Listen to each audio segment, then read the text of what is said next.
La publicité Facebook aujourd'hui, c'est quelque chose qui se complexifie. Au fil du temps, ça commence à devenir de plus en plus compliqué. Lorsque vous allez entendre par exemple CPC, CPA ou CPM, vous ne savez pas ce que ça veut dire. Donc dans cette vidéo, je vais vous expliquer de manière assez claire ce que ça veut réellement dire. Pour ceux qui sont nouveaux sur la chaîne ou les habitués, moi c'est Ismaël Soumaro, ça fait maintenant plus de 2 ans que je suis dans l'e-commerce. Dans ma vidéo, je partage mon expérience. Donc si l'e-commerce, le business en ligne et l'entrepreneuriat de manière générale t'intéresse, c'est à la bonne adresse. Abonne-toi et partage massivement cette vidéo. J'ai mis 3 livres en description que tu peux télécharger. C'est un livre sur comment faire la publicité Facebook et aussi un deuxième bouquin sur les arnaques à éviter sur Alibaba et un troisième bouquin qui va te permettre d'avoir des produits gagnants pour lancer rapidement. Et aujourd'hui, je pense qu'on va pas trop tarder, on va aller rapidement pour la vidéo.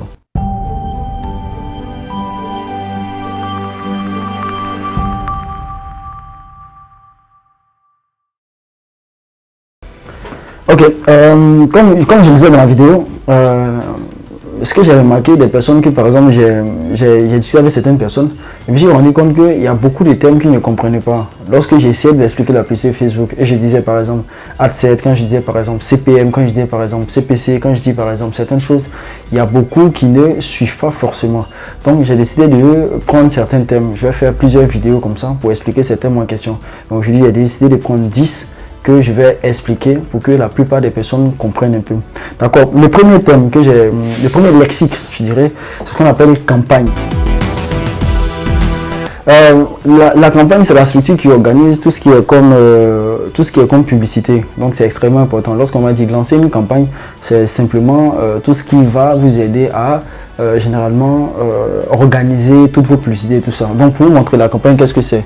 Voilà, sur l'écran ici, vous voyez ici créer une campagne. C'est dans la campagne, on va choisir l'objectif par exemple, considérons que trafic, n'importe quoi. Je vais choisir par exemple trafic.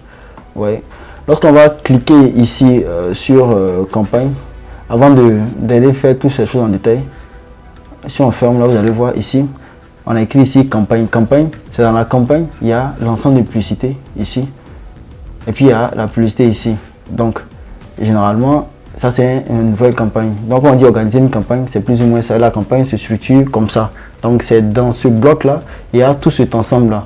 C'est lui qui dirige un peu tout ce qui est là. Et ça c'est le premier mot. Maintenant le deuxième mot, ce qu'on appelle généralement, qu'on appelle ça Ad7. Ad7, ça veut simplement dire ensemble de publicités. C'est la partie où on organise, lorsque vous allez choisir votre budget et vos placements, vos intérêts, c'est dans l'ensemble de publicités. Donc, je vais vous montrer ce que c'est que comme ça, l'Ad7, l'endroit où on organise tout ça. Donc, si on repasse sur notre bureau ici, vous allez voir ici on a quoi? L'ensemble de publicités. Maintenant, lorsqu'on est en train de créer notre publicité, par exemple, et que l'on a fini par exemple de choisir qu'on appelle ça notre objectif ici trafic et qu'on passe la deuxième partie du truc ici, on a une nouvelle campagne. Ouais, lorsqu'on fait par exemple suivant, on vient directement dans ce qu'on appelle l'ensemble de publicités ici. Donc dans l'ensemble de publicités, on va choisir le budget, on va choisir la date, on va choisir aussi les audiences, le lieu, l'âge, le genre, comment on appelle ça, les intérêts. C'est dans l'ensemble de publicités, on fait tout ça. C'est l'endroit dans lequel on va paramétrer notre budget, c'est l'endroit où on va paramétrer nos intérêts, c'est l'endroit où on va paramétrer tout ça. Donc si on repart par exemple sur notre écran, vous voyez, dans la structuration, on a ici la campagne qui est là. Maintenant la campagne ici, après la campagne, on est dans les ensembles de publicités qui est ici. Et maintenant, après, on a la publicité. Donc, l'ensemble de publicités, lorsque vous faites une vision, quand vous entendez ensemble de publicités, c'est tout simplement les endroits où tout ça, c'est paramétré. J'espère que j'ai été un peu plus clair. Maintenant, on va partir, par exemple, les ads. Quand vous allez attendre Facebook, quand on attend Facebook Ads, quand on attend Ads, Ads c'est en anglais, ça veut simplement dire publicité. Donc si on repart ici sur l'écran, vous voyez ici c'est la publicité. Donc la campagne qui gère tout ça. Donc on a ici campagne, après campagne, publicité et après publicité on a après ensemble de publicité et puis ensemble la publicité. La publicité c'est la partie où on va mettre la photo ou la vidéo pour promouvoir. C'est-à-dire que dans votre campagne, vous allez faire quoi? Vous allez choisir, par exemple, le type de campagne que vous allez faire. Après, vous allez choisir les intérêts, c'est-à-dire tout ce qui va rentrer en ligne de compte, le budget. C'est dans ça qu'on va faire les ensembles de publicité. Et après, maintenant, vous allez maintenant mettre la publicité que vous allez sponsoriser, c'est-à-dire l'image ou la vidéo. Donc, quand vous entendez ads, ça veut simplement dire publicité. Ça peut être une photo comme une vidéo. Donc, après, maintenant, ça, c'est les trois types qu'on va faire. Après, maintenant, on va parler de enchères. Enchères, Facebook, comme vous allez entendre souvent enchères, c'est généralement Facebook fonctionne par enchère. Lorsque vous mettez une certaine somme, c'est-à-dire, considérons 5 $ ou 10 $, par exemple, vous avez choisi un intérêt de 20 000, un intérêt peut-être chaussures, vous avez choisi 5 $. Le problème, c'est que si quelqu'un met 10 $, Facebook privilégie ceux qui mettent généralement plus d'argent que d'autres. C'est-à-dire, si vous êtes sur le même mot-clé et que vous avez mis 2 $, quelqu'un met 5 $, Facebook va mieux le privilégier. Raison pour laquelle souvent on dit Facebook fonctionne aux enchères. Donc faites beaucoup attention aussi. Donc les enchères, quand on entend enchère, ça veut simplement dire ceci. C'est-à-dire qu'une offre, généralement, qu'on appelle ça supérieure à la mise de prix de départ. C'est-à-dire qu'une offre supérieure, quand vous avez une offre qui est là, l'offre qui est supérieure sera toujours privilégiée. Donc faites beaucoup aussi qu'on fasse attention. Donc quand vous allez entendre la discussion enchère, c'est simplement ce que ça veut dire. On va passer maintenant par ce qu'on appelle le ABO. Souvent lorsqu'on fait de la publicité, vous allez entendre souvent ABO. ABO, c'est simplement Adset Budget Optimization. Lorsqu'on vous fait des publicités par défaut, c'est-à-dire que quand vous boostez, quand vous faites des campagnes, vos publicités seront toujours en ABO. Qu'est-ce que ça veut dire? Ça veut dire ABO, Adset Budget Optimization. Ça veut dire que le budget est géré par l'ensemble de publicités. On va aller simplement. Ici, par exemple, quand on dit ABO, ABO, ensemble, ça veut dire Adset Budget Optimization. C'est-à-dire que le budget est géré par l'ensemble de publicités. Ici, l'ensemble de publicités, c'est-à-dire que l'argent est géré par ci. Quand vous créez une nouvelle campagne, par exemple, et vous allez choisir, par exemple, ça, et que vous appuyez continuer, qu'est-ce qui se passe? On va réellement rentrer dans une nouvelle campagne. Vous voyez ce que je veux dire? Si vous venez dans l'ensemble de publicités ici, et que vous mettez ici les 20 $, ça veut dire c'est une ABO. Ça veut dire que l'argent est géré par l'ensemble de publicités. Vous voyez ce que je veux dire? Maintenant, souvent dans l'édition, vous allez attendre ABO. Ça veut simplement dire que le budget est géré par l'ensemble de publicités. Retenez ça très bien. Maintenant, là, à la différence, on va attendre par exemple une CBO. Une CBO, ça veut simplement dire campagne budget optimisation. Ça veut dire le budget est géré par la campagne. Donc dans ce cas, lorsque au lieu de mettre l'argent dans l'ensemble de publicité, on va dire non, on va venir ici dans la campagne ici et on va venir simplement mettre ici activer par exemple.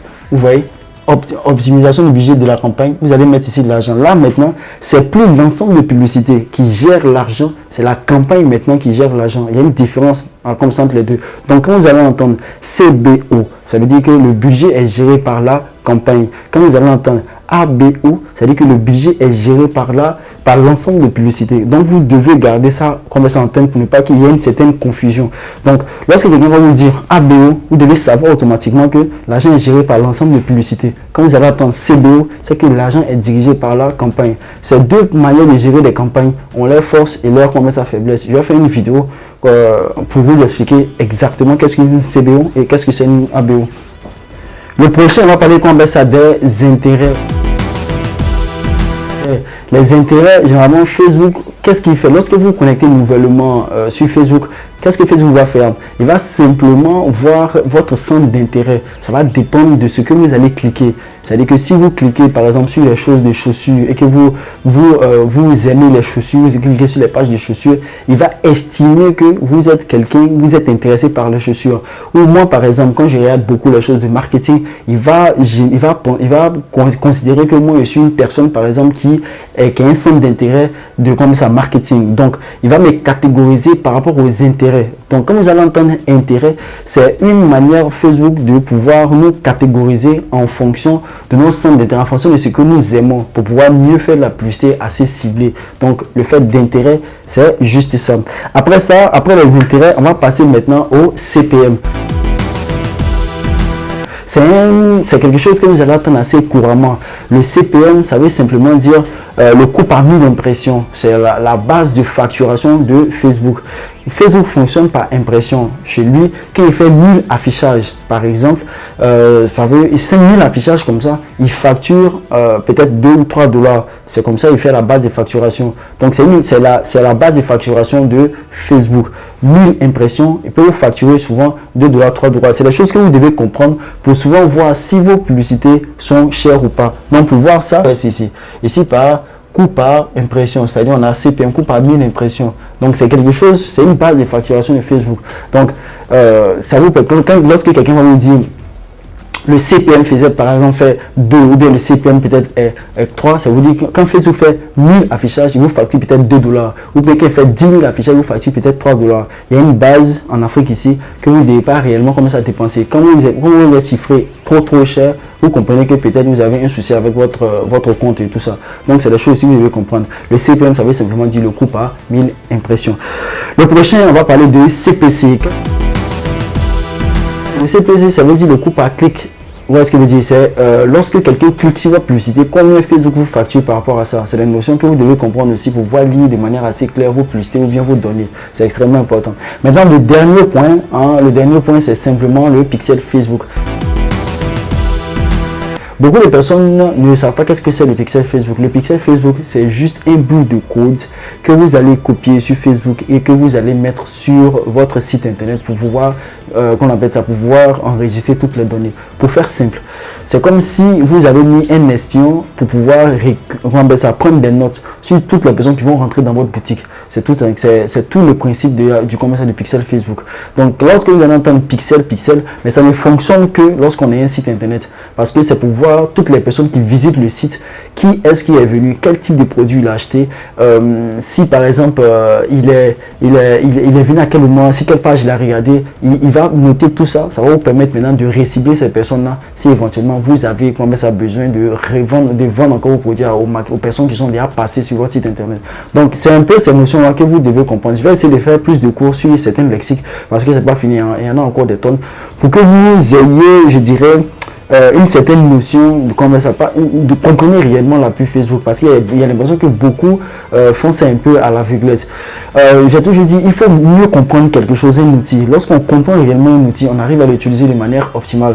On ne fait pas les choses par hasard. Donc les lexiques sont beaucoup importants. C'est ce qui différencie un amateur d'un professionnel. Donc apprenez à comprendre ces lexiques-là. Apprenez à réellement comment ça manier. Ça va faire que lorsque quelqu'un vous explique, un expert vous explique par exemple la pub Facebook, où vous allez au moins comprendre le jargon, c'est-à-dire tout ce qu'il va dire pour ne pas que vous soyez perdu. Donc c'était un peu mon partage du jour. J'espère que ça vous a plu. N'oubliez pas de vous abonner et de partager massivement la vidéo et aussi de télécharger les bouquins que j'ai mis. Ça m'a fait vraiment plaisir de partager ça avec vous. On va se dire la semaine prochaine encore pour une autre vidéo. Allez, ciao. Voici son